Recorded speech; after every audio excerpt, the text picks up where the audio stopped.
ஒரு ஹாபியிஸ்டாக இருந்து குரூமிங் செட்டப்பில் ஒரு 10 டேங்க் செட் பண்ணணுன்னா ரொம்ப செலவாகும்னு பயந்து பல வருஷம் தவற விட்டு ரொம்ப யோசித்து உள்ளே வந்தால் என்ன ஆகும்னு தெரியாமல் ஒரு குருட்டு நம்பிக்கையில் ஏதோ ஒரு மனதைரியத்தில் ஒரு குரூமிங் செட்டப்பை ஆரம்பிச்சிருக்கேன். வாங்க எனக்கு இப்போ என்ன செலவாச்சுங்கிறத பார்ப்போம். மார்க்கெட்டில் இல்லைன்னா பெட் ஷாப்பில் ஒரு 2 அடி தொட்டி வாங்கணும்னா 800 1200 வரைக்கும் அதோட விலை இருக்குது. இந்த மாதிரி சின்னதாக ஒரு சின்ன ஃபிஷ் க்ரூமிங் செட்டப் செய்யணும்னா 20 தொட்டிக்கு கிட்டத்தட்ட 20,000 22,000 வரைக்கும் வந்துடுது. நான் இப்போ 15 தொட்டி செட் பண்ண போகிறேன். அதுக்கு கொளத்தூரில் இருக்கிற கடையில் கிளாஸ் வாங்கினேன். இதுக்கு 6,000 காஸ்ட் வந்தது. அதை ஒட்டுற கம்முக்கு 1,200 ஆச்சு. கம்மு வாங்கின மிஷினு 250 டிரான்ஸ்போர்ட்டோடு சேர்த்து 8,500 வந்தது. வாங்க இப்போ தொட்டி எப்படி ஓட்டலான்னு பார்ப்போம். தொட்டி ஓட்ட தேவையான அளவுக்கு கண்ணாடியை கடையிலேயே வெட்டி வாங்கிங்க. கிளாஸோட எட்ஜு ஷார்ப்பாக இருந்தால் அதை பார்த்து ஷார்ப்பை மோல்ட் பண்ணி அதுக்கப்புறம் வாங்கிக்கிங்க. இந்த வீடியோவில் நான் பண்ணுற மாதிரி கம்மை யூஸ் பண்ணி உங்களோட கிளாஸை ஒட்டிக்கிங்க.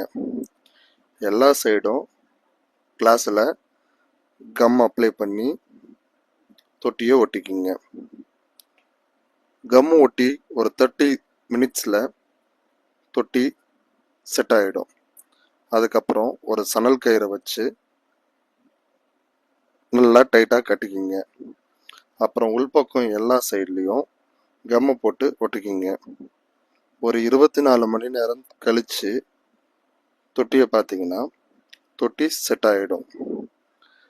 2 நாளுக்கு அப்புறம் தொட்டியை பார்த்தீங்கன்னா தொட்டி நல்லா செட் ஆகிருக்கிறது உங்களுக்கு தெரியும். 2 நாளுக்கு அப்புறம் தண்ணி ஊற்றி தொட்டியில் டேமேஜ் இருக்குதா லீக்கேஜ் இருக்குதாங்கிறத ஒரு பக்கம் செக் பண்ணிக்கிங்க. பேக்ரவுண்ட் ஸ்டிக்கர் ஒட்டி உங்களோட தொட்டியை ரெடி பண்ணிக்கிங்க. இப்போ பார்க்குற தொட்டி எல்லாமே நான் வீட்டில் என் மனைவியோட உதவியால் செஞ்ச தொட்டி தான்.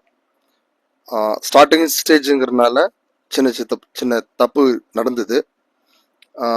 எனக்கும் லீக்கேஜ் இருந்தது, எனக்கும் டேமேஜ் ஆச்சு.